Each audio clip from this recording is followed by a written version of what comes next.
일화 가족 여러분 안녕하십니까. 특집 이가역 라이브 이가역입니다. 한덕수 전 국무총리에 대한 선고 공판에서 내란 중요임무종사 혐의가 유죄로 인정됐습니다. 조금 전 1심 재판부는 특검의 구형량보다 8년 높은 징역 23년형을 선고하고 증거 인멸을 우려해 곧바로 법정 구속했습니다.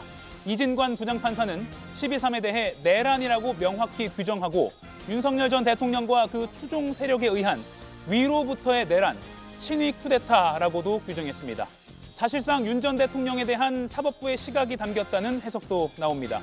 12.3 관련 내란죄 첫 법원 판단 자세히 그리고 알기 쉽게 분석해 보겠습니다. 오늘 함께할 여야 해설위원 소개해드리고 백다 앵커의 브리핑 먼저 보시죠.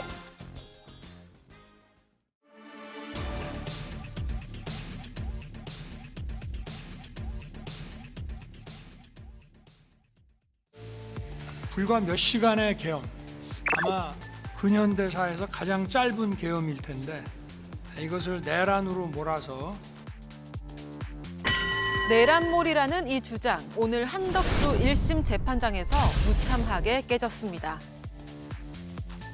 12.3 비상계엄 선포와 이에 근거하여 위헌 위법한 포고령을 발령하고 군병력 및 경찰 공무원을 동원하여 국회, 중앙선관위 등을 증거 출입 통제하는 등의 행위는 형법 87조에서 정한 내란 행위에 해당합니다. 이하에서는 12.3 내란이라고 말하겠습니다.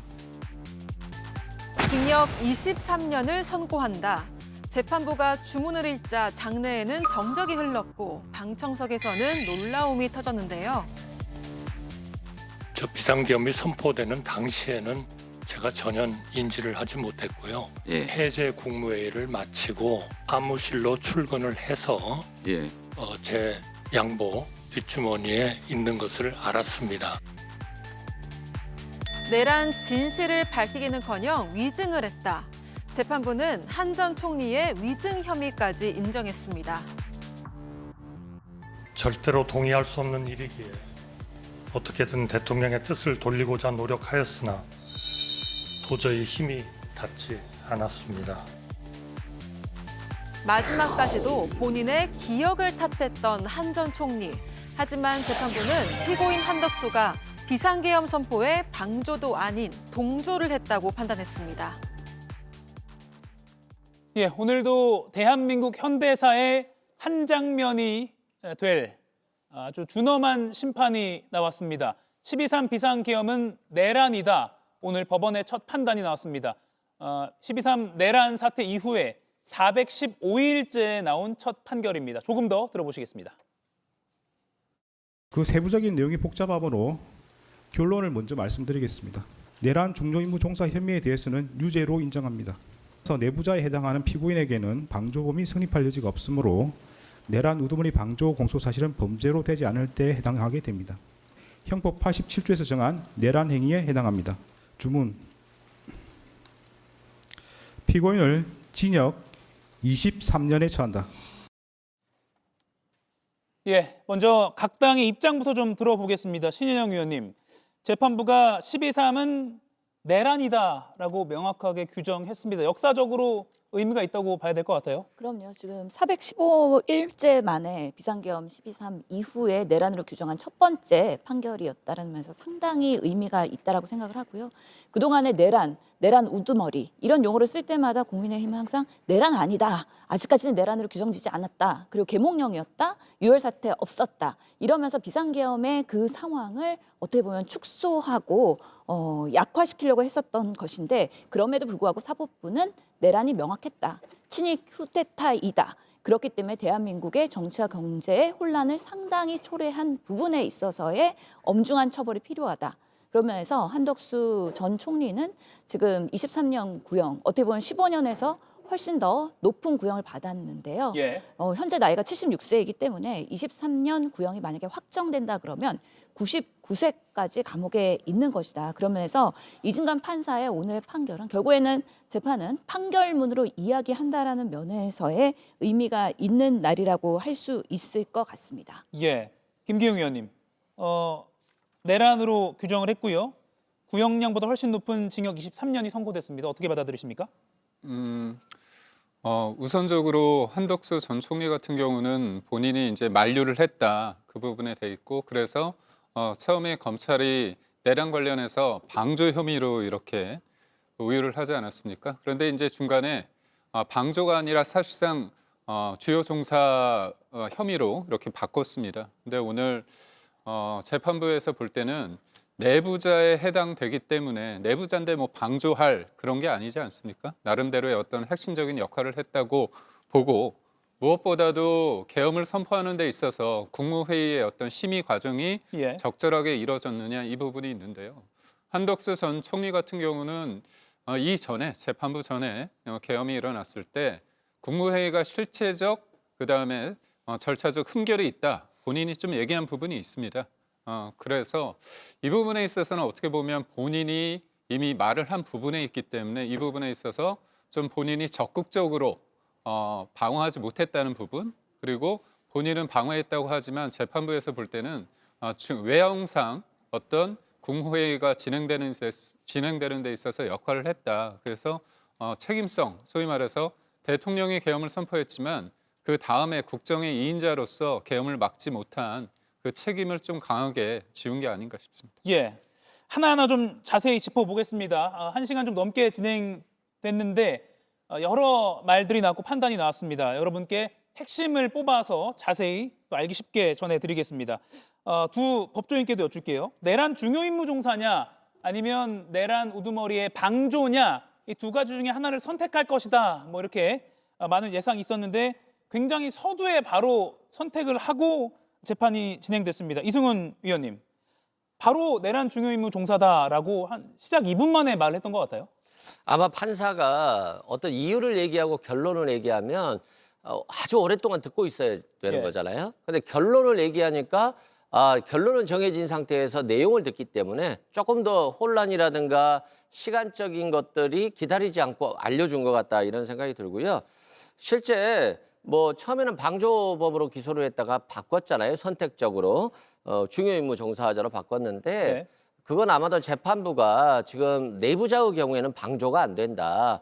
아니 법 조문에 내란 수괴, 우두머리, 중요임무 종사자, 부하 수행자에 따라서 양형을 다 달리하고 있잖아요. 법정형을. 예. 그렇다고 본다면 한덕수 전 총리는 내부자이기 때문에 이 필요적 공범 속에서 포함돼야 돼서 그 중에 하나를 선택해야 된다라고 판단한 것 같고, 그래서 이제 내란 중요 임무 종사자다, 방조는 아니다라고 봤고요.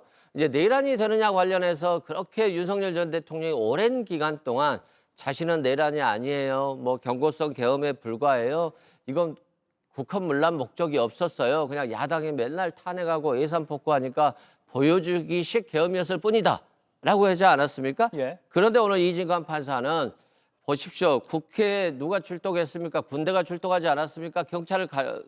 총기를 가지고 있지 않았습니까? 선관위에 누가 갔습니까? 계엄군이 가서 핸드폰을 압수수색 영장 없이 뺏고 체포하려고도 하지 않았습니까? 그리고 포고령을 보시죠. 정치인들을 압수수색 영장이라든가 없이 또는 뭐 체포영장 없이 체포하려고 하지 않았습니까? 이것들이 다 국헌문란 목적이고, 그리고 그 군인들이 많이 국회와 선관위로 달려간 것들은 폭동이다. 예. 그렇기 때문에 이 시간부터는 내란이라고 부른다라고 한 겁니다. 예. 그래서 내란죄와 내란 중요 임무 종사자로서 유죄를 선고한 것이고요. 그 형이 23년이었잖아요. 특검의 구형은 15년이었는데 23년을 구형했다라고 하는 것은 그만큼 한덕수 전 총리가 유일하게 대통령을 막을 강력한 수단이었는데 예. 아무것도 하지 않은 채 옆에서 지켜보면서 즐겼다. 그렇기 때문에 높은 형을 선고한다. 이렇게 판단한 것 같습니다. 예. 제가 이해한 대로 쉽게 풀어보면 방조, 그러니까 뭐 옆에서 지켜보며 도운 수준이 아니라 내부자로서 적극 가담했다, 이렇게 재판부는 판단한 것 같아요. 오영수 변호사님. 근데 그 범죄를 혐의를 예. 뭘로 인정하느냐에 따라 가지고 이 재판의 공정함이 판가름 나는 상황이었습니다. 무슨 말이냐? 처음에 그 특검은 내란 우두머리의 방조범으로 재판을 기소를 했어요. 예. 그런데 재판장이 이 이진관 판사가 나서 가지고 내란 중요 임무 종사자의 정범으로 선택적 그 기소를 한 다음에 병합시키라고 한 겁니다. 예. 그런데 만약에 방조범으로 인정이 됐다 그러면 글쎄요, 그거는 뭐 모르겠지만 본인이 유죄가 될 만한 죄명을 특검이 그걸 기소를 안 하니까 자기가 그걸로 기소해야지 왜 그걸로 기소 안 해라고 해놓고 유죄를 때렸다는 거예요. 아니 이게 기본적으로 피고인과 검사는 대등한 관계입니다. 판사는 가운데서 공정하게 재판을 해야 되지 판사가 누구 편을 들어주면서 어떻게 재판을 코치하거나 이렇게 하는 거는 뭐 있을 수가 없는 행위입니다. 근데 지금 이진관 판사는 유죄가 성립될 수 있도록 어떻게 하라라고 절차를 주문하고 거기에 따라서 주문한 대로 유죄 판결을 내렸기 때문에 이것은 처음부터 이 재판을 하기 전부터 유죄의 심정을 가지고 있었다. 그것은 공정한 재판이 아닙니다. 재판이라는 거는 판사는 어떤 선입관도 없이 들어오는 그런 자료와 주장과 증거 관계로 객관적으로 공정하게 판단을 해야 되는 겁니다. 그런데 지금 이 내란 우두머리 방조가 아닌 내란 중요 종사자로 유죄를 선고했기 때문에 이것은 불공정한 재판으로 남을 거라고 보여집니다. 예, 이승훈 변호사의 반론을 들어봐야 될 것 같아요. 예, 좀 뭐 이해하기 어려운 답변이고요. 민사 소송에 있어서는 변론주의이기 때문에 당사자들이 소송을 제대로 수행해야 되는 것이고 판사가 너무 구체적으로 변론주의를 위반하면 안 되는 것이지만 형사 사건에 있어서는 재판 중에 재판이 거듭되다 보면 판사가 어느 정도 법리적인 검토가 되거든요. 그러면 이럴 때는 적용 법조가 잘못됐다거나 또는 공소 사실관계가 잘못된 게 아니냐, 검사에게 이러이러한 부분을 수정해서 공소장을 변경하시겠냐라고 물어보는 경우가 다반수예요. 근데 검사가 공소장 변경을 거부하면 그대로 뭐 무죄 판결이 선고되거나 또는 뭐 다른 판결이 선고됩니다. 그런데 이 경우는 검사가 특별검사가 판사의 소송 지휘에 따라서 공소장을 선택적으로 변경했기 때문에 이런 경우는 다반사인 것이지 이게 마치 판사가 불공정하게 했다라고 하는 것은 잘못됐고요. 한쪽은 검사, 한쪽은 변호사가 있어서 전혀 피고인의 방어권 행사에는 지장이 없었다라고 말씀드립니다. 예, 한덕수 전 총리도 법정 구속되고 나서 겸허히 받아들이겠다 이런 입장을 밝히긴 했습니다. 현재 서울구치소에 수감된 것으로 전해지고 있습니다. 재판부의 판결 내용을 또 하나씩 분석을 해볼 텐데요. 우선 재판 내내 단호한 진행으로 눈길을 끌었던 이진관 부장판사. 오늘 선고 중에는 국민의 용기를 언급하면서 잠시 울컥하는 듯한 모습을 보이기도 했습니다.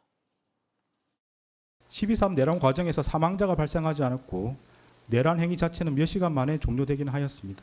그러나 이는 무엇보다도 무장한 계엄군의 맨몸으로 맞서 국회를 지킨 국민의 용기에 한 것입니다.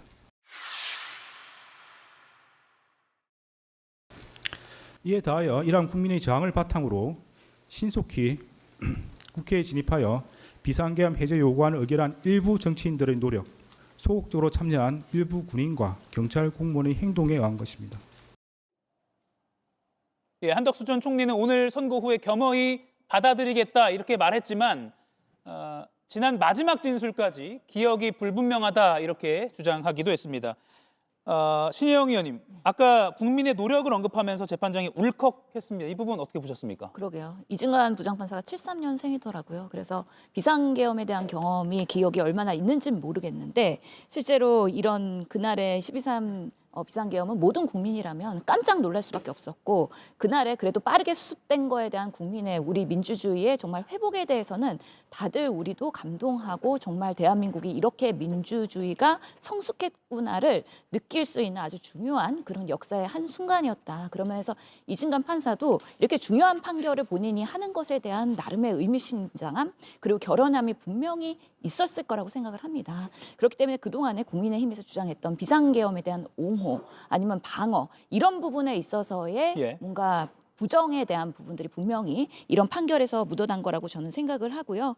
결국에는 이런 친위 쿠데타가 2000년대에도 발생할 수 있었다는 거에 대한 사실은 엄중한 인식 그리고 다시 재발 방지해야 된다는 것 때문에 더 엄중한 판결을 할 수밖에 없지 않았나 그런 면에서의 판결문 쓸 때 상당히 많은 그런 고뇌와 번민이 있지 않았을까라는 생각을 하면서 이진관 판사가 워낙에 처음 재판 때부터 아주 냉정하게 객관적으로 중립적으로 하려고 노력했던 부분들이 오늘의 판결에서 묻어나는 것 아니냐라고 판단을 합니다. 예, 윤석열 전 대통령이나 한덕수 전 총리가 주장하던 게 사상자가 없지 않느냐. 네. 몇 시간 만에 끝나지 않았느냐. 그래서 이거는 경고성이었다. 이런 논리를 흘러갔잖아요. 근데 오늘 그게 국민들의 용기에 의한 것이었다라고 규정했습니다. 그러니까 결과론적으로 봤을 때 예.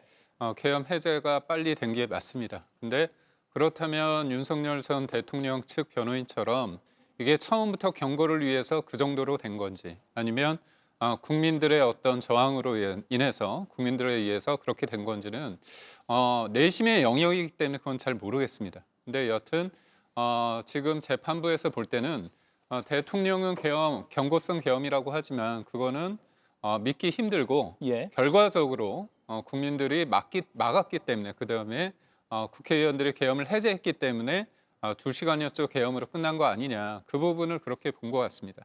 근데 다만 제가 이 지점에서 조금 의문이 드는 건 뭐냐면 내란 목적의 어떤 국헌문란의 어떤 목적성, 고의성 그 부분에 대해서는 뭐 그럴 수 있다고 보는데 가장 관건이 되는 게 폭동이라고 볼 수 있거든요. 근데 그 폭동이 규모적으로도 있어야 되고 또 지속성도 있어야 됩니다.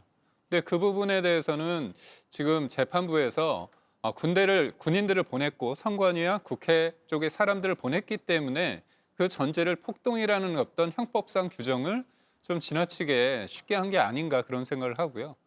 그러다 보니까 어떤 표현을 썼냐면 위로부터의 어떤 내란, 그다음에 쿠데타 이런 표현을 했습니다. 예. 우리가 비교할 수밖에 없는 게 1979년도에 있었던 12.12 군사 반란은 이 사람 같은 경우는 사실 대통령이 아니었고 군사 반란이었습니다. 그렇지만 지금 우리가 다루고 있는 12.3 계엄 같은 경우는 대통령이 권력을 찬탈하기 위해서 한다는 건 어불성설이지 않습니까? 그런 측면이다 보니까 제가 볼 때는 재판부가 폭동이란 부분에 대해서는 구체성이 좀 떨어지는 판결을 한 게 아닌가 싶습니다.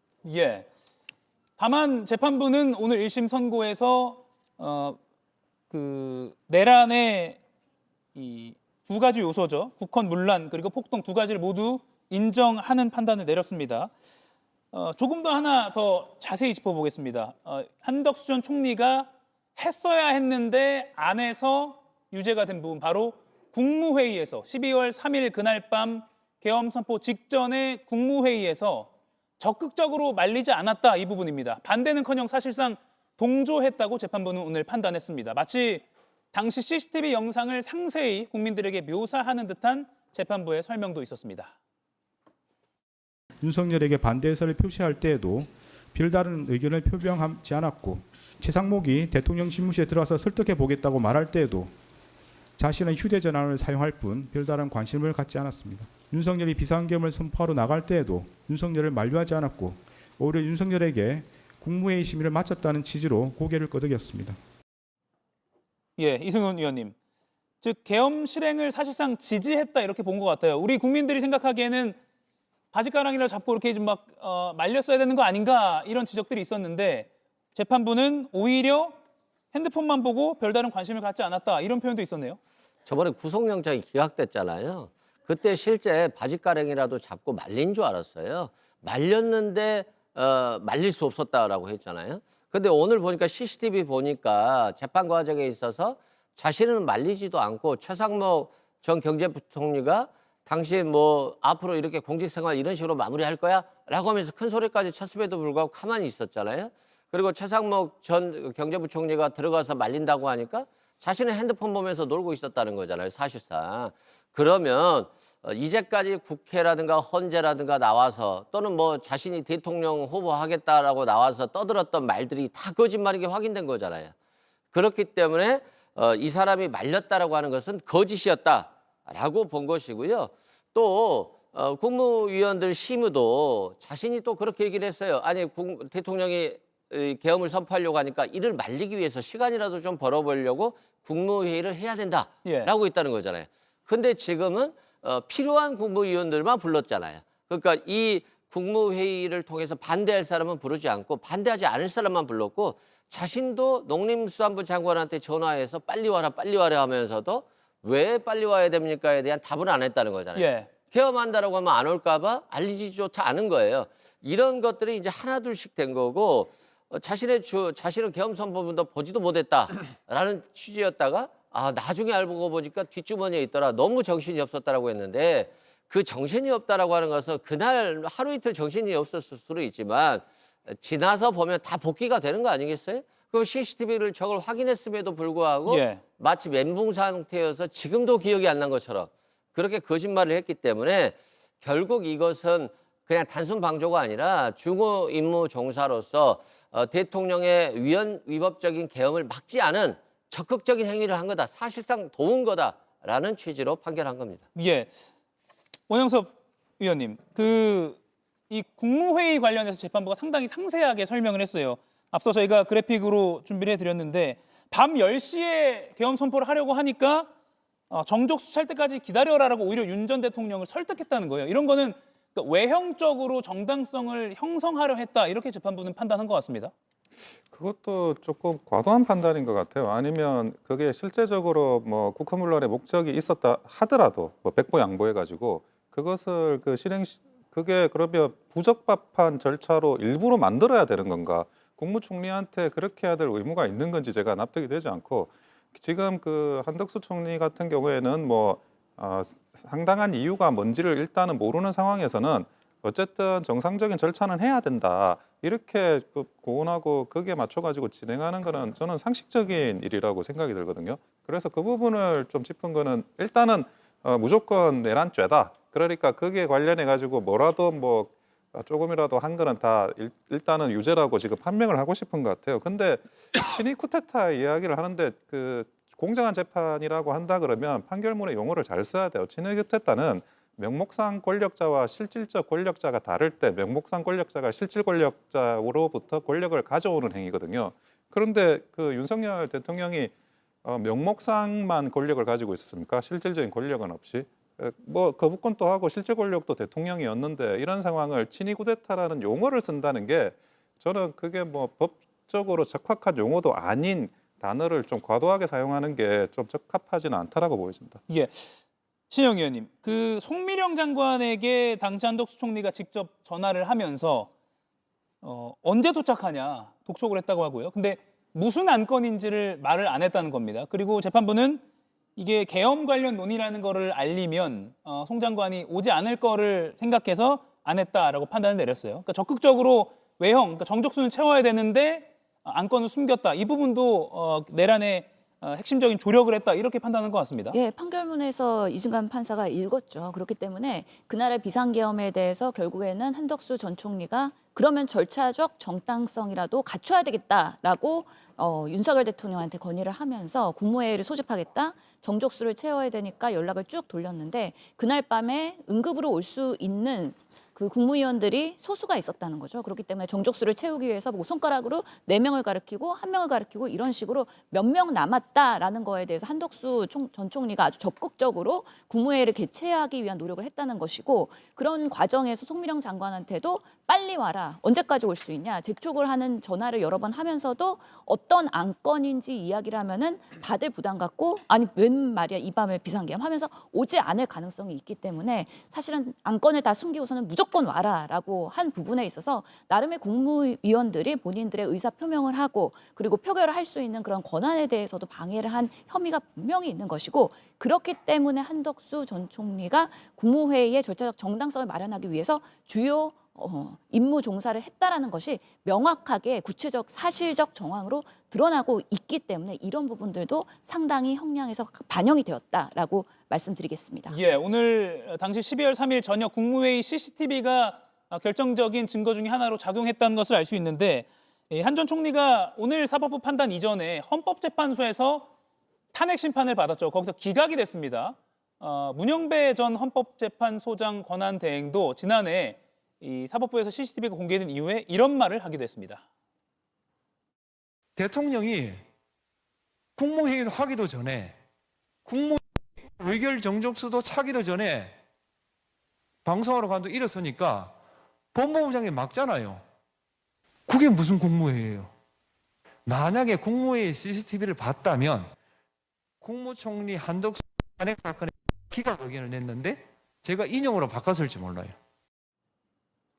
예, 한 대학 강의에서 나온 발언인데 이게 중간에 지지직거리는 거는 저희 잘못이 아니라 대학 측 영상이 녹화가 이렇게 된 겁니다. 이승훈 의원님, 당시 탄핵 심판 때는 그 국무회의 CCTV가 공개가 안 됐었어요. 그러다 보니까 탄핵이 기각됐다라는 평가가 나왔는데 이번에는 결정적인 증거가 나기 때문에 시간을 만약에 되돌려 본다면 탄핵 인용 가능성도 배제하지 못할 것 같습니다. 그렇죠. 그러니까 헌법재판소는 재판을 하면서도 강제 수사권은 없잖아요. 그러면 이래 법사위 측에서 제출한 것과 피청구인 쪽에서 제출한 것을 가지고 판단을 하게 되는데 그때는 CCTV가 제출되지 않은 거예요. 그리고 한덕수 전 국무총리가 그 당시 좀 연기를 정말 잘했어요. 자신은 윤석열 전 대통령을 말리고 싶었지만 그 말릴 수 없는 사람이어서 어쩔 수 없이 자신은 그냥 가만히 있을 수밖에 없었던 처지였고 그때 당시에 너무나도 당황스럽게 갑작스럽게 일어난 일이어서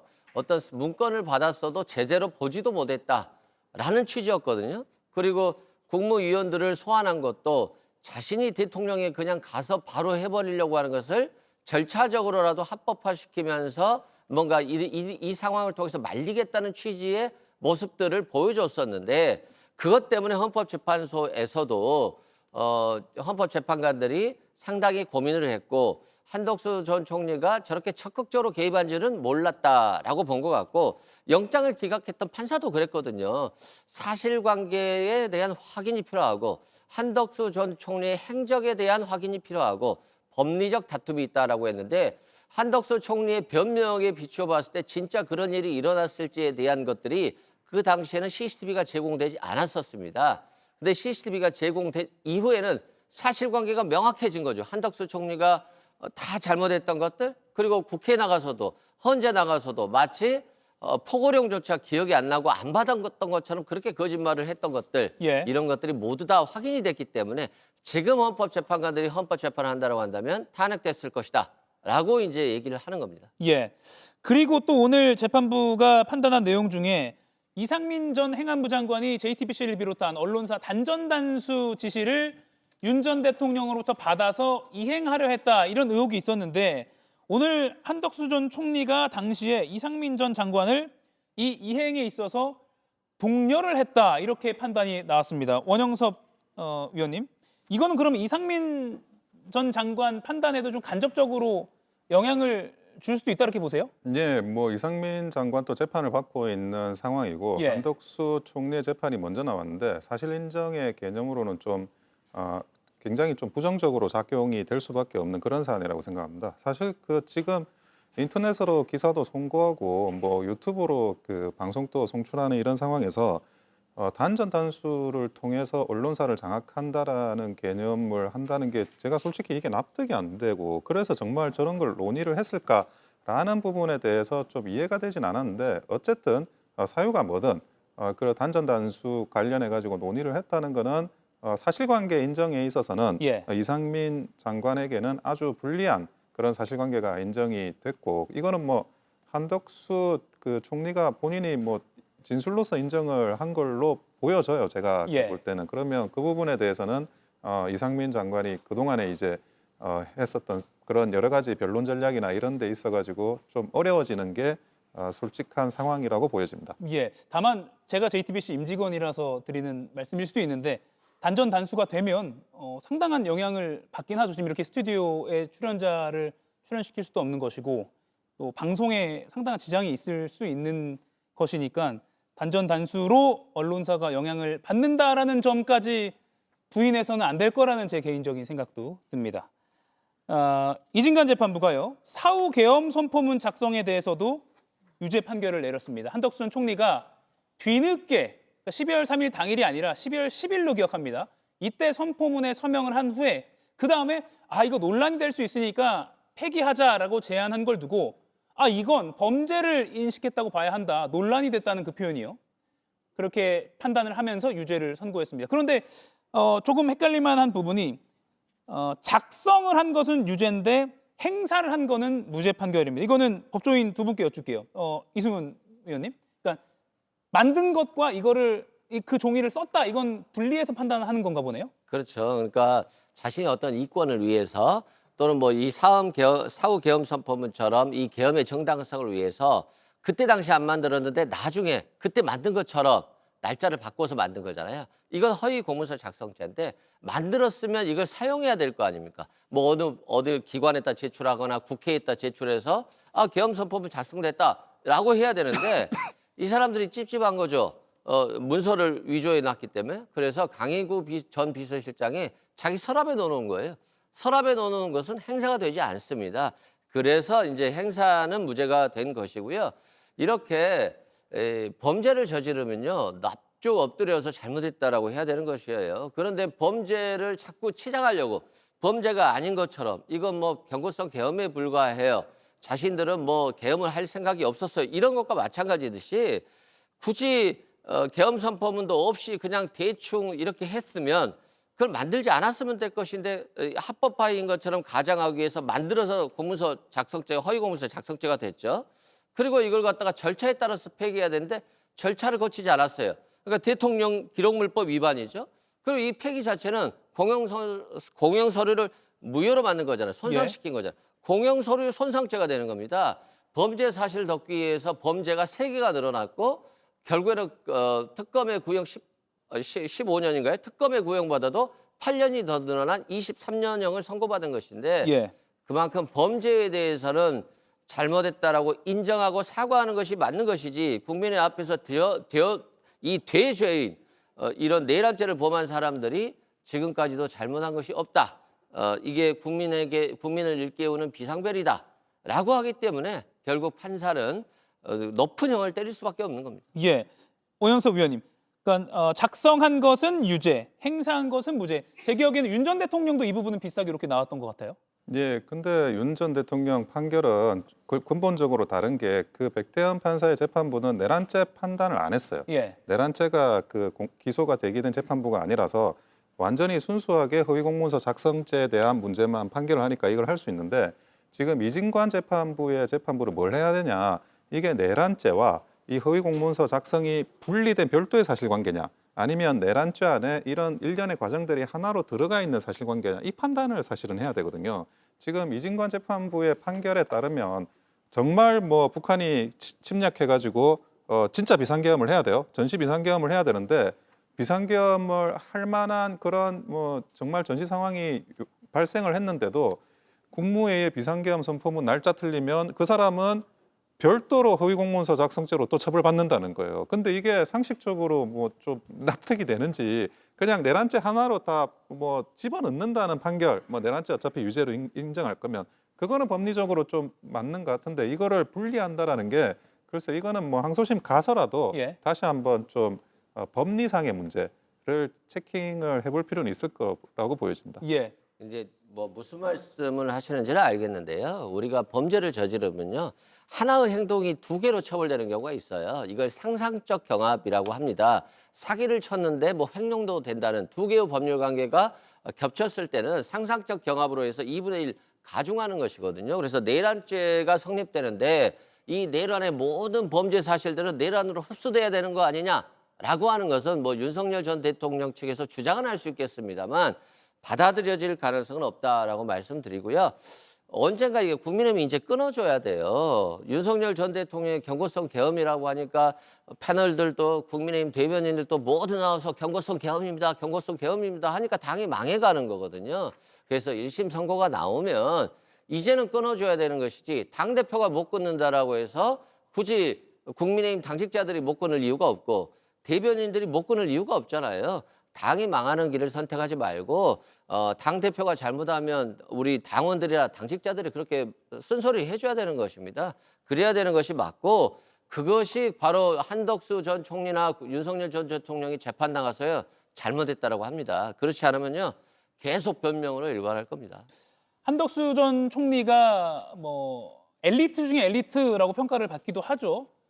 그리고 행정고시 일찌감치 통과해서 국무총리를 2번이나 역임하기도 했습니다. 그런데 오늘 징역 23년형 1심에서 선고를 받고 법정 구속돼서 서울구치소에 수감됐습니다.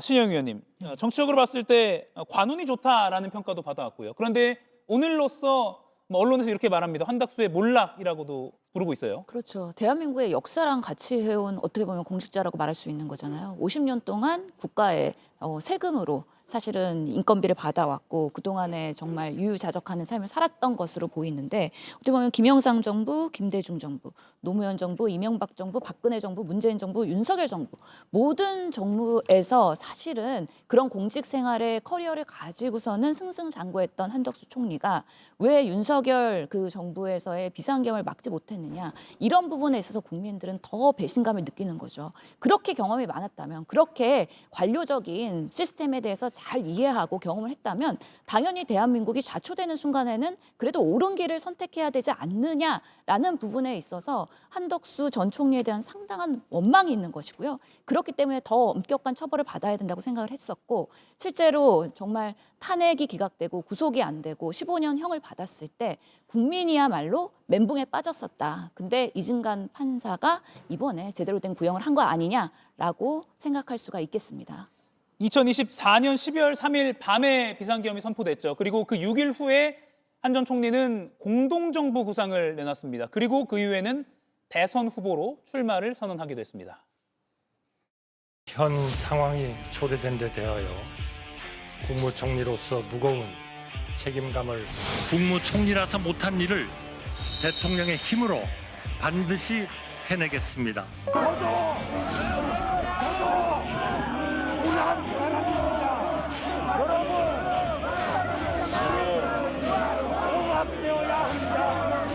어떤 자기는 입당도 안 한 정당에서 나를 후보로 결정해주는 자기는 입당하고 하는 거는 굉장히 비하하는 말씀 같네요. 그, 자기라는 건 조사가 뭐지? 이런 거하고 비슷한 아니 그러니까 우리 김문수 후보께서 22번이나 단일화를 하겠다. 한덕수 후보와 단일화를 하겠다. 약속을 22번 했는데 안 지키냐 이렇게 청구서를 내미는 것은 청구서 아닙니다. 조금 문제가 아니죠. 청구서 아닙니다. 의원과 실책을 무겁게 받아들입니다. 모든 것을 겸허하게 수용하고 승복하겠습니다. 예, 오늘 재판부는 국정 운영 2인자였던 국무총리 한덕수의 본분에 맞지 않는 행동들을 준엄하게 꾸짖기도 했습니다. 들어보시죠. 피고인은 간접적으로나마 민주적 정당성과 그에 대한 책임을 부여받은 국무총리로서 헌법과 법률을 준수하고 헌법을 수호하고 실현하기 위한 모든 노력을 기울여야 할 헌법적 의무를 부담합니다. 그럼에도 피고인은 12.3 내란이 성공할지도 모른다는 생각에 이러한 의무와 책임을 끝내 외면하고 오히려 그 일원으로서 가담하기로 선택하였습니다. 이러한 피고인의 행위로 인해 국민은 씻을 수 없는 상실감과 상처를 입게 되었습니다. 예, 김기영 의원님. 국무총리로서 헌법을 수호하려고 최선을 다해야 되는데, 즉 이 말은 규정이 맞지 않는 계엄을 선포하려는 대통령을 막았어야 한다라는 걸로 해석을 한다면, 그런데 계엄이 성공할지도 모른다는 생각에 의무와 책임을 끝내 외면했다. 일원으로서 가담하기로 선택했다라고 판단을 내렸습니다. 어떻게 보십니까?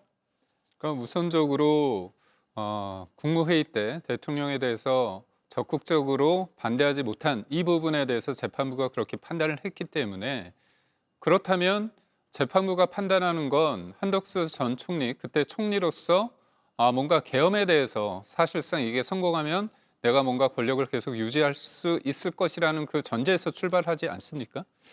근데 저는 이 부분에 있어서 조금 생각이 좀 다른 부분이 뭐냐면, 한덕수 전 총리가 이 국무회의 관련해서요, 윤석열 당시 대통령과 분명한 입장차가 있었습니다. 뭐냐? 윤석열 대통령은 국무회의에 대해서 형식적 요건이 있다. 이 부분에 대해서 강조를 했는데, 언론에 대고 한덕수 전 총리는 실체적, 형식적 흠결이 있다고 얘기하거든요. 그러면 계엄 선포에 있어서의 국무회의의 어떤 중요도를 봤을 때 한덕수 전 총리는 그 당시에 이 얘기를 한다는 건 뭐냐면 자신은 계엄에 문제가 있다는 것을 일정 부분 얘기를 한 겁니다. 계엄 선포 이후에 탄핵이 되기 전 상황이거든요, 대통령이. 그렇다면 계엄이 문제가 있다는 것을 인지한 상태이기 때문에 만약에 대통령이 탄핵된 이후에, 파면된 이후에 만약 이런 얘기를 했다면 한덕수 전 총리가 윤석열 대통령과 뭔가 결을 같이 하겠는데 그 전에 했단 말이죠. 그렇다면 적극적으로 막지 않았다는 부분이 사실상 방조를 넘어서 동조로 갈 수 있는지, 그리고 무엇보다도 윤석열 전 대통령이 계엄을 선포할 때 국무회의 우리가 조금 착각할 부분이 뭐냐면요. 심의가 있고 의결이 있습니다. 심의는요, 이거는 논의하는 겁니다. 논의의 깊이와 정도가 어느 정도 있는지에 대해서 어느 정도 했을 때 심의가 됐고 어느 정도 했을 때는 심의가 없고에 대한 주관적 판단이 들어갈 수밖에 없고요. 의결이 됐다면 이게 가부 결정을 하는 거거든요. 표결을 통해서. 근데 계엄의 요건상 국무회의 표결은 없습니다. 그래서 저는 의결이란 그런 측면에 있어서 얼마나 적극적으로 반대했을 때, 그렇게 했을 때는 사실상 계엄에 반대하는 거고, 그렇지 않으면 사실상 동조를 넘어서 적극적인 가담자라 이렇게 규정할 수 있는지는 좀 향후 봐야 되지 않을까 싶습니다. 예, 이 말씀은 한덕수 전 총리가 공판에서 얘기했던 부분과 비슷한 것 같습니다. 자기는 반대 의사를 표현했다 이런 취지거든요. 네, 그럼에도 불구하고 사실 우리 국민들은 아니 그게 어떻게 반대 의사냐, 충분히 반세를 했었냐, 정말 선포를 못하도록 정말 목숨 걸고 막았냐, 이런 부분에 있어서 국무총리가 본인의 그런 행사권을 제대로 행사하지 않고 결국에는 동조했다는 거잖아요. 그것이 오늘 판결문에 반영이 되어 있는 거고요. CCTV가 공개됐을 때도 보면은 실제로 동조하면서 국무회의에서 사실은 국무회의 연다 그러면은 모든 국무위원 다 불러야죠. 그러고서는 의견을 다 수렴을 해서 절차적 정당성을 따져서 이것을 진행할 것이냐, 필요한 것이냐, 헌법과 위법한 건 없느냐, 이런 부분에 있어서 충분히 논의가 되지 않고 결국에는 졸속으로 정적수 마치기 위해서 최소한을만 부르고 안건도 은폐하고 이런 방식으로 했다는 것이 지금 한덕수 총리의 그런 그때의 만행이기 때문에 본인이 절차적 정당성에 하자가 있었다라고 얘기하는 것 자체가 변명조에 지나지 않는다라고 말할 수밖에 없고요. 50년 동안 공직생활을 했으면 그 정도의 정무적 판단도 못합니까? 지금 이 꼭두 새벽에 아니 비상겸이 웬 말이야 그러면서 정말 목숨 걸고 막았어야 되는데 그렇지 않았던 한덕수에 대해서 지금 계속해서 뭐 정치적인 행보를 하고 본인이 변명하고 또 기억이 나지 않는다 이런 방식으로의 그런 본인의 방어를 위한 변론을 하고 있는데 어떻게 한덕수 총리에 대해서 두둔할 수가 있겠습니까? 저는 24년보다 더 큰 선고를 받아도 마땅했다라고 생각을 하는 바입니다. 예, 그리고 이지간 부장판사가 양형 이유를 밝히면서 이 12.3 내란 사태에 대해서 사회적으로 어떤 의미가 있는지, 어떤 부작용을 일으킬 수 있는지에 대한 점도 꼬집었습니다. 들어보시죠. 극단적인 상황에서나 논의되는 저항권을 평상시에 아무렇지도 않게 주장하는 사람들, 헌법과 법률에 정한 바 없어 위헌위법한 주장에 불과한 계몽적 계엄, 잠정적 계엄, 경고성 계엄을 당연하듯 주장하는 사람들, 지난 2025년 1월 19일 발생한 서울 서부지방법원 폭동 사건과 같이 자신의 정치적인 입장을 위해서는 헌법과 법률을 쉽사리 위반할 수 있고 그 과정에서 다른 사람이 피해를 줄 수 있는 상황이 당연하다고 생각하는 사람들, 민주주의의 근본이 되는 선거제도를 정당한 근거 없이 부정하는 사람들이 있습니다. 12.3 내란은 이와 같이 잘못된 주장이나 생각을 양산하거나 그 상태를 더욱 심각하게 만들었습니다.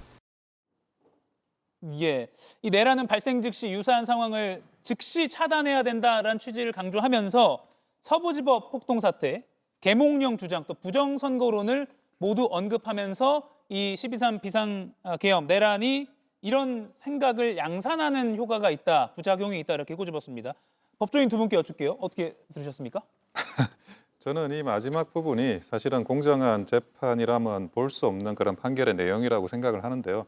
지금 그 이진관 판사는 뭐 부정선거론 주장하는 사람 그리고 뭐 저항권이라고 이야기하는 사람은 그 사람들은 잘못된 사람이야라고 하는 그 마음을 심정에 담아놓고 계세요. 그래서 이 비상계엄이 잘못을 더 확대시켰다 이런 이야기를 하는 건데 실제로 말하기는 뭐 한덕수 총리를 꾸짖는다라고 하지만 그것은 국민의 상당 부분을 국민들을 꾸짖는 그런 말을 지금 하고 계시고 그리고 본인이 사실은 그런 사람들과 정치적으로 반대편에 있고 그 정치적으로 반대편에 있다라는 나의 생각을 이 판결에 주입을 했다라고 하는 스스로 자백 같은 그런 내용들입니다. 예, 오연석 변호사는 계속 공정성의 문제를 제기하고 있는데 이승훈 변호사 반론 들어볼게요. 그러니까 윤석열 전 대통령하고 마찬가지인 거예요. 할 말이 없잖아요. 윤석열 전 대통령도. 이게 내란이 안 된다라고 하는 것은 입증이 안 될 것이기 때문에 자꾸 뭐 공수처의 수사권이 없어요. 경찰의 수사권이 없어요.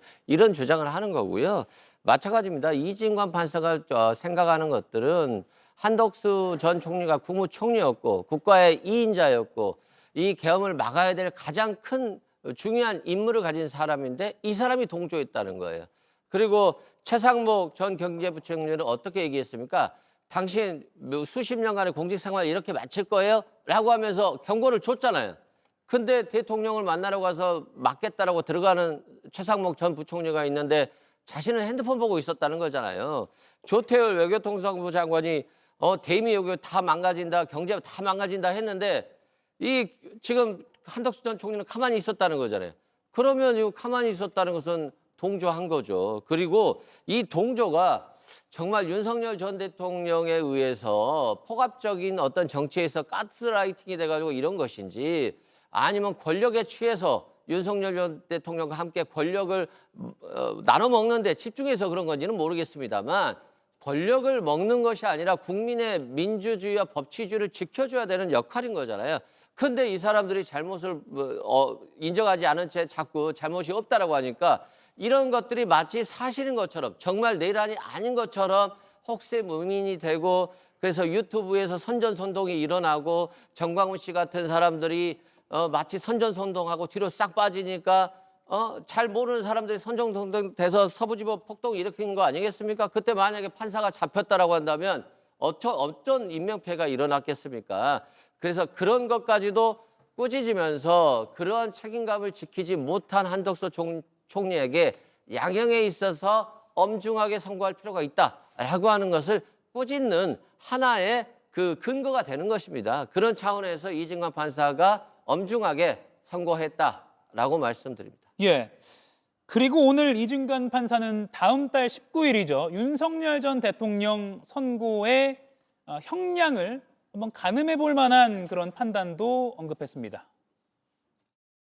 윤석열이 2024년 12월 3일 비상계엄을 선포하고 이에 근거하여 헌법에 따라 보장되는 의회, 정당 제도 등을 부인하는 내용의 위헌 위법한 포고령을 발령하며 군 병력과 경찰 공무원을 동원하여 국회 중앙선관위 등을 점거, 출입 통제하거나 압수수색한 행위는 앞서 본 바와 같이 형법 87조에서 정하는 내란 행위에 해당합니다. 이러한 12.3 내란은 국민이 선출한 권력자인 윤석열 전 대통령과 그 추정 세력에 의한 것으로서 성격상 위로부터의 내란에 해당하는데 이러한 형태의 내란은 이른바 친위 구테타라고도 불립니다. 김기웅 의원님. 그러면 내란으로 규정했습니다. 물론 재판부는 다르죠. 오늘 재판부는 이진관 재판부고 윤 전 대통령 내란 우두머리 혐의 재판부는 지기현 재판부입니다. 그럼에도 오늘 징역 23년이 선고됐기 때문에 사법부 판단 전체적으로 봤을 때 윤 전 대통령에 대한 무거운 처벌은 불가피하다라는 해석이 나오는데 어떻게 보세요? 그러니까 어떻게 보면 국헌문란의 목적성 플러스 이제 폭동 아닙니까? 근데 제가 앞서도 말씀드렸지만 이진관 부장판사가 이 폭동에 대한 규정이요. 제가 볼 때는 충분히 국회하고 중앙선관위를 점거, 통제하고 출입하고 압수수색한 행위가 이게 형법 87조에 정하는 내란 행위에 해당된다는 이 말 자체가 굉장히 규정적입니다. 어떠한 이유 때문에 이게 해당된다는 게 없거든요. 제가 늘 말씀드리지만 이 폭동이라는 건 단순히 우리가 아는 그런 폭동이 아니라 지속성과 일정 규모의 규모가 있어야 되거든요. 그렇다면 법리적으로 봤을 때 이게 형법상 내란의 근거가 되는 폭동의 근거가 되는 이유에 대해서 설명을 해야 되는데 그런 구체성이 좀 떨어진 상태이기 때문에 제가 볼 때는 좀 선언적인 의미가 있다. 그래서 본질적으로 이거는 본인이 어떻게 보면 이 재판을 하는 데 있어서 물론 내란 주요 임무 종사 관련해서 했기 때문에 그 사람에 대해서 어떻게 보면 유무죄를 판단한다면 내란에 대한 얘기를 하겠지만 본료 재판 관련해서는 윤석열 전 대통령이 내란죄로 기소된 만큼 그 부분에서 본료가 나오지 않을까 싶습니다. 신영 의원님. 재판장에서 윤석열 전 대통령이 그렇게 주장을 했죠. 근데 두 번, 세 번 계엄할 수도 있었던 상황들의 증언이 나오지 않았습니까? 그렇기 때문에 지속성이나 이런 부분에 있어서 폭동에 대해서도 이진관 재판부가 인정을 하고 그리고선 내란을 규정했기 때문에 결국에는 지기현 재판부의 다음 달 19일 판결에선 이 부분에 영향을 받을 수밖에 없고 그런 면에서의 내란 우두머리로서의 구형이 이미 사형이 나왔기 때문에 이제 판결에 있어서는 사형, 무기징역 그 둘 중에서 이제 판단만이 남아 있는 것이다. 그 외에 고민거리는 없다라고 말씀드리겠습니다. 예. 오늘 오후 2시부터 한덕수 전 총리의 내란죄 1심 선고가 있었습니다. 내란 중요 임무 종사 유죄가 확정이 1심에서 선고가 됐고요. 그리고 구형량은 특검이 징역 15년을 구형했는데 오늘 징역 23년으로 무거운 엄중한 처벌이 내려졌습니다. 정치권에서도 친한계 국민의힘 의원들은 반성의 메시지를 내고 있기도 하고요. 광주 5.18 관련 시민사회단체도 엄정한 준엄한 꾸짖음에 환영한다라는 목소리도 내기도 했습니다. 오늘 특집 이가역 라이브 선고 내용은 네 분과 토론해봤고요. 박수현 민주당 수석대변인과 김성태 전 국민의힘 원내대표와도 이 질문부터 바로 한번 논의를 해보도록 하겠습니다. 네 분은 여기서 인사드리겠습니다. 고맙습니다.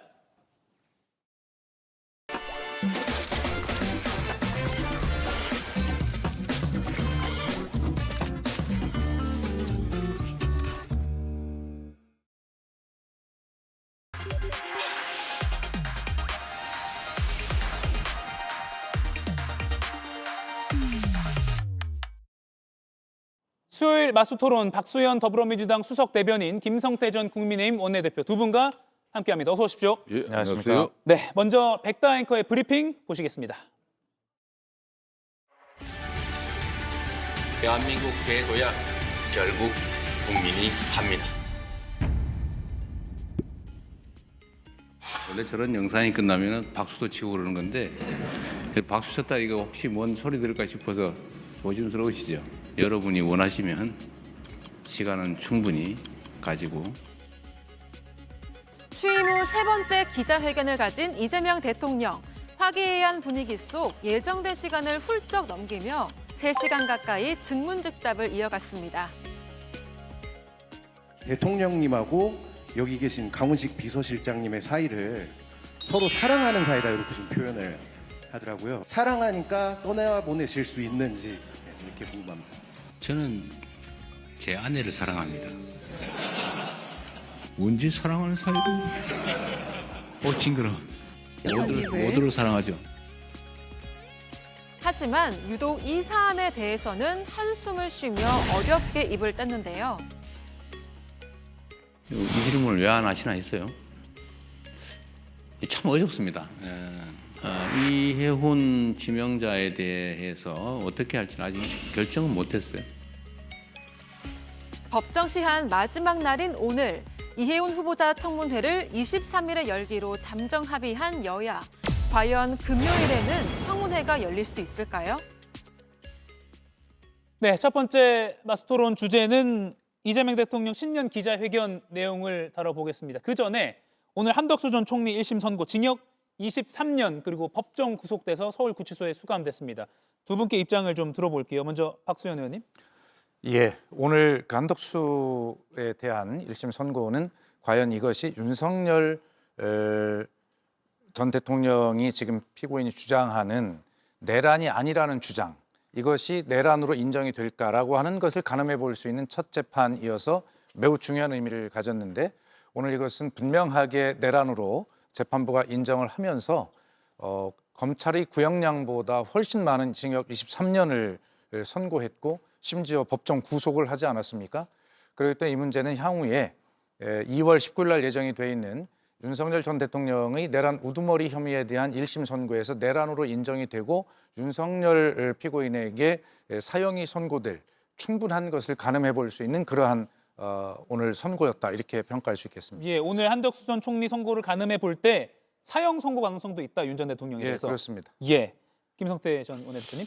오늘 이제 이진관 부장판사의 그 선고 결정 내용은 저희 보수 진영 그러니까 국민의힘 입장에서는 윤석열 전 대통령의 그 13 비상계엄의 그 오판에 대해서 이제 정확하게 짚었죠. 그러니까 저는 상당히 눈에 띄는 부분이 계몽령이라든지 부정선거 이런 부분이 13 비상계엄의 그런 정당성에 당위성을 부여할 수 없는 그런 따끔한 지적, 예. 뭐 이런 부분이 되게 많이 아픈 대목이 된 거죠. 그러니까 이제 13 비상계엄 그 자체는 행법상 내란으로 명확하게 이제 규정을 해버렸습니다. 또 한덕수 총리 이분이 이제 당시 중요 임무 종사자로서의 그걸 정확하게 인정한 것이고 예. 또 한편으로는 국무적 국무회의를 절차적 요건을 갖추는데 한덕수 총리가 앞장섰다. 예. 그렇기 때문에 이런 위헌 위법적인 그 포고령을 또 행식 요건을 갖추는 그런 부분에 대해서 가장 크게 이제 재판부가 판단한 부분 이런 게 있는 것인데 뭐 하여튼 이 친위 쿠데타로 이렇게 1심 지금 현재 한덕수 재판에서는 이렇게 재판부에서 명확하게 선고한 이상 2월 19일 있을 윤석열 전 대통령의 지금 내란죄 예. 뭐 이 부분도 오늘 그 이진관 이 부장 판사의 선고 이번에는 뭐 아마 저 지겐 부장 판사 입장에서도 충분하게 참고하지 않을 수 없는 그런 상황이 된 것 같아요. 박수현 의원은 사형 선고 가능성도 오늘로서 가늠해 볼 수 있다라고 했는데 오늘 23년형 선고를 봤을 때 윤 전 대통령 사형 선고 가능성도 있다고 보세요? 그러니까 뭐 대한민국 사형 선고는 실질적으로 예. 사형 선고가 있다 하더라도 한 37년 정도 사형 집행이 이루어지지 않기 때문에 사장된 뭐 그런 법이나 마찬가지인데 그럼에도 불구하고 사형 선고와 무기징역 선고나 뭐 또 뭐 이런 중형 여기는 엄청난 차이가 있는 거죠. 그렇지만 어떤 결정이 날지 이제 그 국민들은 또 지켜볼 수밖에 없는 상황입니다. 예. 두 분께 의견 들었습니다. 오늘 또 본래 주제로 좀 들어가 보겠습니다. 이재명 대통령이 오늘 신년 기자회견 90분 예정됐었는데 훌쩍 넘겨서요. 3시간 가까이 진행됐습니다. 이 많은 현안 중에서 이해운 기획예산처 장관 후보자에 대한 질문도 받았는데 이재명 대통령 표정이 좀 고민이 많아 보였습니다. 이 질문을 왜 안 하시나 했어요. 참 어렵습니다. 문제가 있어 보이긴 해요. 그에 대해서 본인의 해명도 또 들어봐야 되는 거 아닌가요? 청와대의 검증에 문제가 있는 거 아니냐는 지적도 아마 하실 것 같아요. 뭐 문제가 있죠. 결론적으로 부족하죠. 쪽 진영에서 공천을 무려 5번을 받아가지고 3번씩이나 국회의원에 당선됐고 뭐 아무런 문제가 제기되지 않았던 분이잖아요. 근데 자기들끼리만 알고 있는 그 정보를 가지고 배신자 처단하듯이 공격을 하면 우리로서는 알기 어렵죠. 그리고 통합이라고 말만 하는데 실제로 좀 기회를 같이 조금이라도 나누어서 함께 하자. 그래서 한번 시도해 본 건데 이렇게 극렬하게 저항에 부딪힐 줄은 몰랐습니다. 예, 박수현 대변인님. 예. 그러니까 아직 어떻게 할지 결정을 못했다라고 굉장히 솔직하게 국민들에게 밝혔습니다. 어떻게 해석해야 됩니까? 그렇습니다. 오늘 꼭 이 문제를 말씀드리기 이전에 대통령이 어떤 시나리오 없이 그다음에 무슨 약속 대련이라고 표현을 합니다만 그런 것 없이 저도 청와대 홍보 수석을 했기 때문에 대변인을 했기 때문에 이 대통령의 기자회견의 뭐 뒷모습까지 잘 압니다만 저렇게 솔직하게 긴 시간 동안 예정보다 시간을 훨씬 넘겨서 이렇게 모든 문제에 솔직하게 디테일까지 답변하는 바로 이러한 기자회견을 국민께서 기다리는 것이 아닌가, 저런 대통령과의 소통을 기다리는 것이 아닌가 하는 측면에서 높이 평가를 우선 하고 싶고요. 특히 이 문제에 대해서 솔직하게 말씀을 하셨습니다. 문제는 있어 보인다. 그러나 청문회까지는 해보자. 그것이 국민의 권리다 이런 뜻 아니겠습니까? 거듭 말씀드리지만 우리나라의 인사검증 시스템은 대통령실에서 지명하기, 대통령이 지명하기까지가 한 3분의 1의 검증, 그다음에 그 이후에 청문회까지가 언론 검증의 시간, 그리고 청문회는 국민 검증의 시간입니다. 예. 그렇기 때문에 이 언론 검증의 시간에서 많은 문제가 설사 나온다 하더라도 국민 검증을 할 수 있는 그 시간까지는 보장이 되어서 물론 그 문제를 모르겠다고 하는 것이 아니라 알고 있지만 그래도 국민 검증의 시간까지를 보장하는 이 인사검증 제도, 청문회 제도를 유명무실화하지 말고 형해화하지 말고 그것까지 한번 해보자. 그리고 나서 판단하겠다. 이런 원론적 답변을 하셨는데 예. 이 기회에 우리 그 인사검증 시스템 청문회가 이렇게 유명무실화되는 뭐 이러한 것이 아닌 좀 권위를 가진 청문회, 국민의 검증 시간이 제대로 보장이 되는 청문회, 뭐 결과는 인사권자가 책임을 지겠습니다만 예. 뭐 그러한 부분들을 포함한 원론적 답변이셨습니다. 그러나 문제는 있어 보인다라고도 솔직하게 지금 말씀을 하셨고, 그러나 대통령 검증의 시간에는 국민들은 과거 대통령실만 생각하면 국정원과 경찰이 정보를 다 받는데 왜 모르냐라고 하시지만 지금은 전혀 그걸 받지 않거든요. 그렇기 때문에 본인이 제출하는 인사검증 서류만 보고 기계적으로 할 수 있는 것이고요. 오늘 그쪽에서 5번 공천받아 3번 당선됐다는 것도 야당 탓이라고 하지만 이건 야당 탓을 하는 것이 아니라 인사 검증 시스템을 지금 설명하고 그렇게 믿을 수밖에 없었다라는 말씀을 하신 것입니다. 예. 국민들이 이야기를 이해운 후보자의 본인의 목소리 좀 들어봐야 되는데 청문회를 지금 야당이 안 열고 있으니 이래저래 이해운 카드는 예. 사실상 뭐 데미지를 입는 것은 이재명 대통령 인사 임명권자 그리고 집권 세력 민주당보다는 사실상 이해운 뭐 내정자가 예. 20년 넘게 정치 활동한 이 보수 진영의 민낯이 다 드러나는 그 아픔을 저는 보는 것 같아요. 그렇기 때문에 이해운 내정자의 앞날은 매우 불투명합니다. 오늘 대통령 기자회견을 통해서 뭐 기자들 당연히 저런 질문 들어갈 걸로 예상을 했고 예. 이재명 대통령 입장에서도 뭐 청문회까지는 지켜보자는 그 내용 아니겠습니까? 그러니까 지금 좀 전에 이 방송 들어오기 전에 여야 간사간 협의를 통해 가지고 기획재정위원회에서 23일 날 하는 걸로 잠정적인 합의가 됐어요. 그럼 저는 그렇다면은 뭐 이 청문회 같은 경우는 또 야당의 시간이니까 예. 아무리 이제 보수 진영에 20년 넘게 정치를 한 사람이지만은 우리도 5번 공천을 하는 과정에 뭐 저런 속속들이 내용을 특히 공직자로서 아니고 선출직이기 때문에 저런 내용까지 이렇게 들어갈 수가 없는 겁니다. 아무런 민주당도 그렇고 국민의힘도 그렇고 어떤 인사검증 절차에서도 저런 디테일하게 저런 검증 절차를 못 가져가거든요. 예. 그러니까 이참에 박수현 수석 대변인께서 지적하신 것처럼 인사검증 제도를 고위공직자 같은 경우로 원천적으로 막 저런 부적격자들을 저런 도덕성 가지고는 장관할 생각을 아예 엄두도 내지 못하는 그런 철저한 시스템을 만들어야 되는 거죠. 저는 그런 측면에서 비록 23일 날 이제 여야 간사간 기재위에서 청문회 일정이 잡혔지만은 과연 민주당이 예. 지금 현재 아무리 이재명 대통령이 중도 실용주의적 정부로서 통합을 기치로 내걸고 이해운 내정자를 이래 했다 하더라도 예. 보라 말합니다.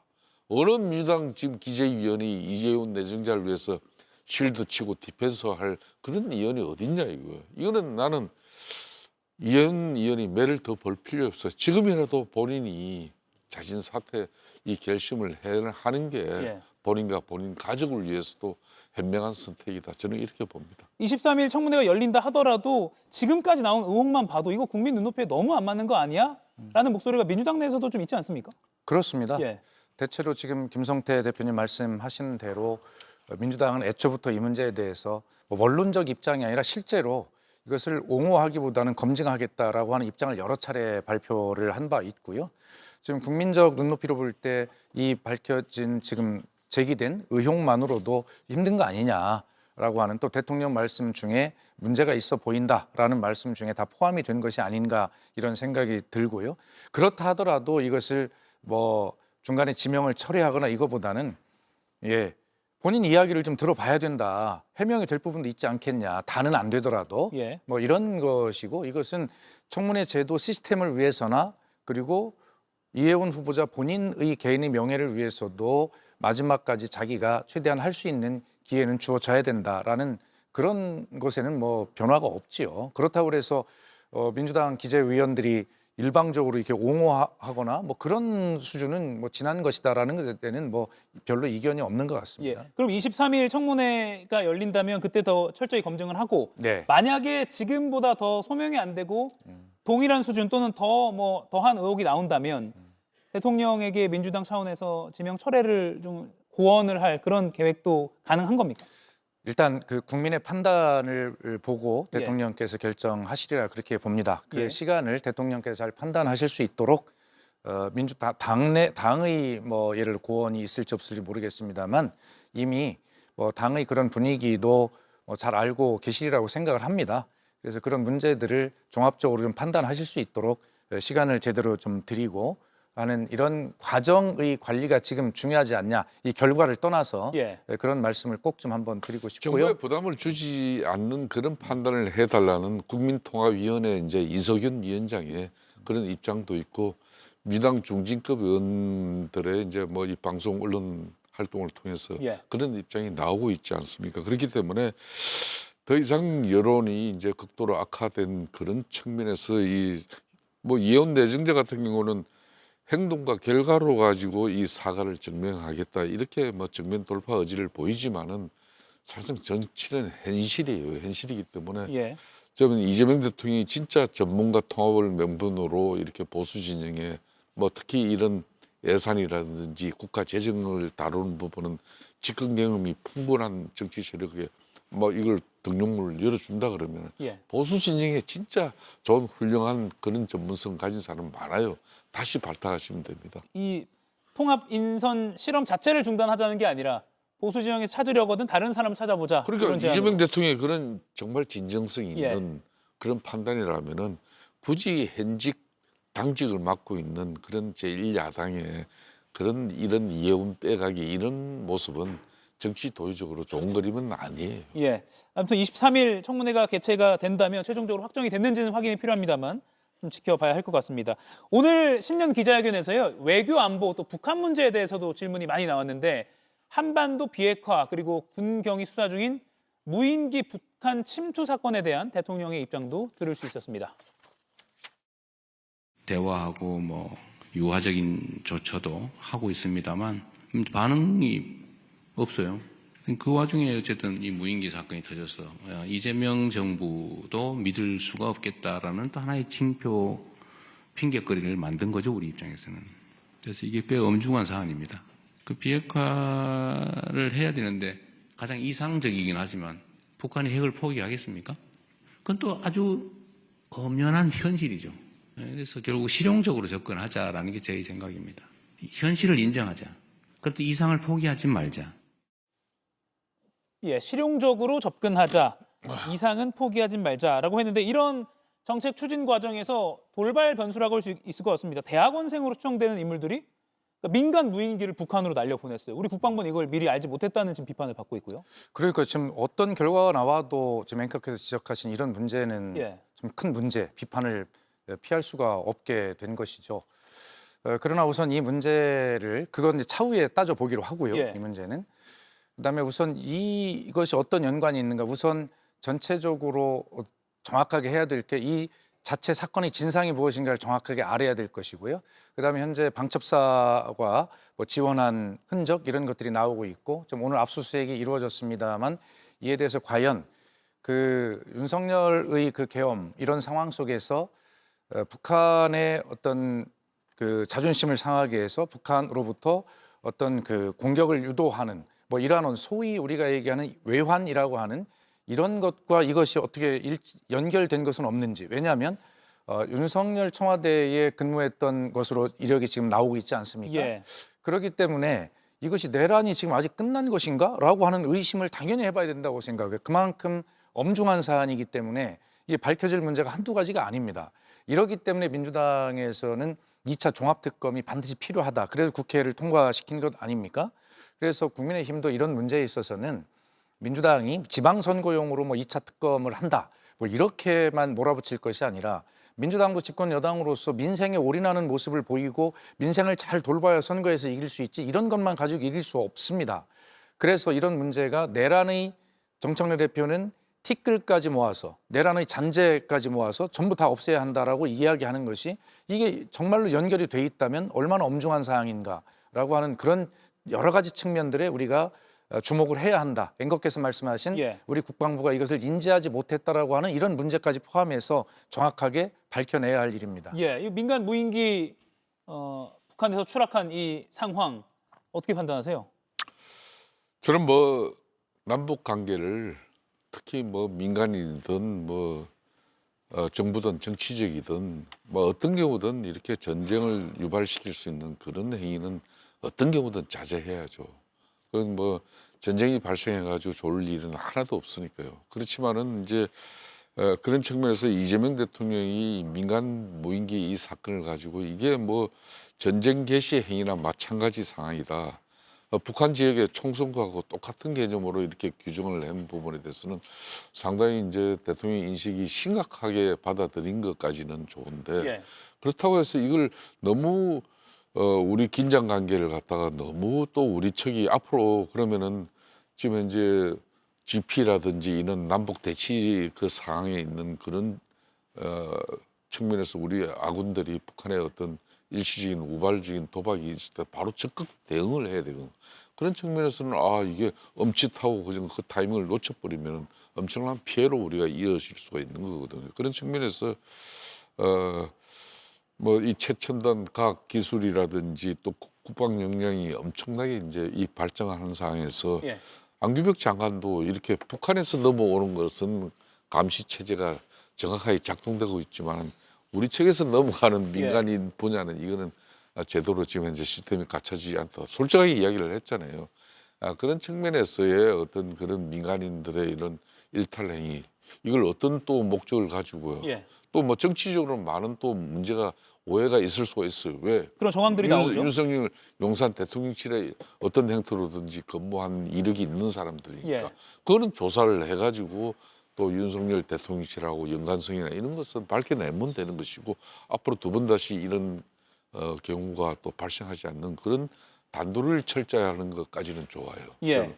그렇지만 수사가 이걸 진행 너무 중이니까요. 우리 이제 군의 사기가 떨어지는 어떤 그런 측면에서 예. 이걸 갖다가 뭐 전쟁 개시 행위다, 총선 행위다 이런 식으로 직설적인 표현은 좀 대통령이 좀 너무 많이 나가신 거 아닌가. 그 이렇게 부분에서 대통령의 기자회견 답변 중에서 역지사지라는 말씀을 하셨는데 예.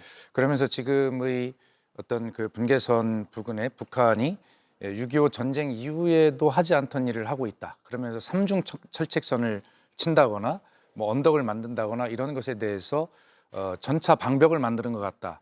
그러니까 입장을 바꿔놓고 생각하면 우리는 늘 북한이 호전적 세력으로서 북한이 우리를 공격하는 이런 것만 상정이지 북한의 입장에서 보면 우리 행위가 북한을 공격하는 총을 쏜 것 같은 그런 행위가 될 수 있다는 그런 역지사지 입장을 한 번도 잘 해보지는 않는 것 같아요. 그럼 북한만 악으로 규정하고 북한 입장에서 보면 우리 행위도 그렇게 느껴질 수 있다라고 하는 그런 말씀을 강조하시는 것으로 이해를 하면 좋겠습니다. 예. 제가 수사 진행 상황을 좀 볼게요. 한 말씀만 좀 더 짧게요. 언급하고 싶으면은 이게 뭐 그 민간이지만 잘못한 것은 틀림없어요. 그렇지만은 이걸 갖다 우리 자국민 대상으로 선 대통령이 나서 가지고 중대 범죄로 규정하고 이걸 철저하게 수사를 하라. 이렇게 되면은 이제 안보의 또 정치적 문제라든지 또 저자세 그런 우려에 대한 또 논란이 이제 빚어질 수 있는 것이죠. 그렇기 때문에 저는 대통령이 이거는 명확하게 수사를 해봐라. 이 부분은까지는 저는 잘했다고 봐요. 그렇지만 그걸 가지고 중대 범죄로 이렇게 규정해버리고 이게 너무 또 저자세 우려로 이렇게 가버리면은 남북 간의 대치 정국에서의 그런 측면에서 우리 안보 천병들 군이 어떤 상황이 될지 그거는 좀 걱정된다 그 이야기죠. 예. 바로 다음 주제로 넘어가 볼게요. 이거 김성태 전 원내대표께 꼭 여쭤야 되는 주제라서요. 예. 바로 단식 일주일 장동혁 출근은 이렇게 잡아봤습니다. 오늘 국회 로텐돌 장동혁 대표 단식장에 119 구급대원들이 출동을 했다가 일단은 다시 돌아가는 그런 일이 있었습니다. 장동혁 대표 본인이 이송하지 않겠다 이렇게 거부했다는 걸로 알려지고 있는데 김성태 의원님 드루킹 특검 그 관철위에서 해보셨으니까 지금 상황이면 객관적으로 상당히 힘든 상황인 건 맞죠? 대단히 안 좋죠. 예. 대단히 제가 4일째 지난 일요일 날 그래도 뭐 유료와 격려 겸해가지고 또 뭐 당 사무처애들도 상황을 좀 점검해달라 이 단식이 어떻게 이루어지고 앞으로 좀 뭐 그런 부분에 대해서 그래서 제가 저 현장을 방문했는데 뭐 상당히 단식 4일차에 뭐 이런 다른 사람들보다 훨씬 상태가 좀 안 좋았어요. 예. 그게 이제 지난번 또 24시간 필리버스터를 한 지 얼마 안 되고 하니까 그런 것들이 상당히 누적한 가운데 이제 갑작스러운 단식이 되니까 저 단식이 몸에서 제대로 지금 이제 수용이 안 되는 겁니다. 그런데 사실상 곡기를 끊는 그런 3, 4일 그 고통은 이미 지나버린 거고 이제는 이제 멘탈이죠. 정신적 어떤 그런 고통이 상당히 있는데 저도 단식을 그때 하고 난 뒤에 9박 10일 마치고 가니까 병원에서 제일 먼저 처방해 준 게 공황장애 약을 처방해 주더라고요. 예. 그러니까 상당히 그러니까 밤 되면 이게 내가 죽을 수도 있다는 그런 불안감, 뭐 또 뭐 호흡 곤란 이런 게 막 와요. 그런 상황에도 물론 산소 공급기를 지금 꽂고는 있지만은 오늘 의원총회에서 사실상 저 단식을 중단해달라는 그런 의원들의 결정이 있었는데 더 이상 뭐 장동혁 대표가 버티는 것은 제가 볼 때는 좀 무리라 생각하고 앞에 계신 우리 합리적이고 객관적이고 상당히 이해관계 또 이런 협치정국을 중시하는 우리 박 의원께서 적극 나서가지고 예. 좀 뭐 특검 요구안에 대해서 좀 진전 있는 집권당 민주당의 그런 입장을 지금 기대할 뿐이죠. 예, 마지막 1분 드려야 될 것 같습니다. 예, 장동혁 대표 건강에 대해서 여러 차례 민주당의 수석 대변인으로서 걱정드리고 위로드리는 말씀을 드렸습니다. 다만 함께 드리고 싶은 건 국민께서 걱정하십니다. 제1야당 대표의 단식은 역사의 전환점을 이뤄내는 그런 시점, 그런 결과를 만들어내야 목숨을 건 단식을 할 의미가 있는데 과연 통일교 신천지 특검을 가지고 제1야당 대표의 목숨을 건 단식으로 국민을 걱정시키는 것이 맞는가라는 생각을 말씀을 같이 드리지 않을 수 없습니다. 그러나 하루빨리 장동혁 대표께서 단식을 접고 제1야당 대표다운 그런 일들을 하실 수 있도록 이렇게 좀 기원하는 마음입니다. 민주당 쪽에서 혹시 단식장 찾아가실 뭐 의원이나 개별적으로라도 뭐 그런 계획이 있나요? 예, 뭐 내일 아마 무슨 뭐 그 청와대 정무수석의 새로 임명돼서 예. 뭐 당 대표를 예방하는 관례가 있기 때문에 홍익표 정무수석. 예, 그런 계기를 통해서 오늘 왔지 않습니까? 무엇인가 되지 않겠습니까? 예. 오늘 안 왔습니다. 오늘은 민주당의 정청래 대표와 한병도 원내대표 예방을 하고 예. 오늘 상황 속에서는 가지 않고 내일을 아마 찾아뵙는 걸로 그렇게 알고 있습니다. 예. 알겠습니다. 장동혁 대표의 단식 상황도 좀 지켜보겠습니다. 두 분과의 토론은 여기서 마무리하겠습니다. 고맙습니다. Here for your trip? 호텔에서 말이야. 누군가는 런웨이를 걸었대. 나는 어떤 방을 만나게 될까? 어디라도 걱정 없이 트립. 호텔 최저가 보장제 24시 고객센터. 호텔 예약도 트립닷컴. 이상한 과학의 나라 에이스. 꽤 오래전 것 같은데 왜 시간이 그대로지? 에이스에선 시간이 다르게 흐르니까요. 짧게 자도 오래 잔듯 시간을 거스르는 과학. 에이스 침대. 유니온페이 붙였을 뿐인데. 수수료 면제? 한국앱까지? 유니온페이가 붙으면 중국 여행이 바뀐다. 중국 여행은 역시 Here for your trip? 호텔에서 말이야. 누군가는 인생 추억을 만들었대. 나는 어떤 방을 만나게 될까? 어디라도 걱정 없이 트립. 호텔 최저가 보장제 24시 고객센터. 호텔 예약도 트립닷컴. 서울대를 졸업하고 행정고시에 합격해 하버드에서 석박사를 따고 국무총리를 2번이나 지낸 사람. 세속적인 기준일 수 있으나 속칭 엘리트 중에 엘리트 한덕수. 평생 공직에 몸담으며 국가 발전에 이바지했다고 자부해온 그에게 오늘 사법부는 내란죄 유죄, 징역 23년, 법정 구속이라는 준엄한 심판을 내렸습니다. 지난 공판에서 그는 계엄 선포 당시 멘붕 상태였다고 말했습니다. 군합발이 국회로 밀려오던 그 급박한 순간에 멘탈이 붕괴되어 아무것도 할 수 없었다는 변명. 하지만 그날 밤 국회 앞으로 몰려온 수많은 시민들은 멘붕에 빠지는 대신 상식을 꺼내들었습니다. 국회 앞 군용차를 막았던 한 시민은 누구든지 붙어줄 거라고 믿었다. 그래서 일단은 빨리 가서 막았다. 이렇게 그날을 회상했습니다. 그리고 오늘 재판부는 이런 시민들을 잊지 않았습니다. 내란 행위 자체는 몇 시간 만에 종료되긴 하였습니다. 그러나 이는 무엇보다도 무장한 계엄군의 맨몸으로 맞서 국회를 지킨 국민의 용기에 한 것입니다.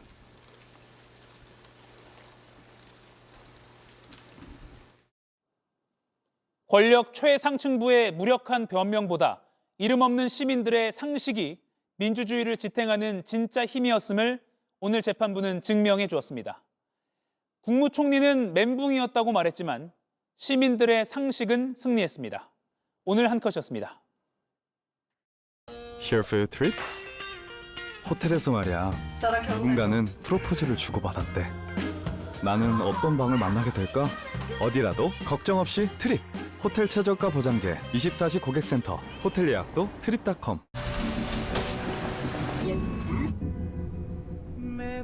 아침이야. 나왔다. 쉴 새 없이 터지는 타코의 매력. 타코까지 서브웨이답게. 서브웨이 타코 샐러드. 야, 갈기 봐라. 젊은 게 좋다. 제 가발이었어? 나이는 숫자, 하이모가 진짜. 젊음을 사자. 모발 알모. Here for your trip? 호텔에서 말이야. 누군가는 첫 관객이 생겼대. 나는 어떤 방을 만나게 될까? 어디라도 걱정 없이 트립. 호텔 최저가 보장제 24시 고객센터. 호텔 예약도 트립닷컴. 바로 이어질 JTBC 특집 뉴스룸에서는 한덕수 전 국무총리에 대한 오늘 법원의 첫 판단을 다각도로 심층적으로 짚어보고 윤 전 대통령의 1심 선고에는 어떤 영향을 미칠지 전망해 보겠습니다. 잠시 후 바로 뉴스룸에서 자세히 전해드립니다. 오늘 특집 이가역 라이브 여기까지입니다. 내일 오후 5시에 다시 뵙겠습니다. 일화가족 여러분 고맙습니다.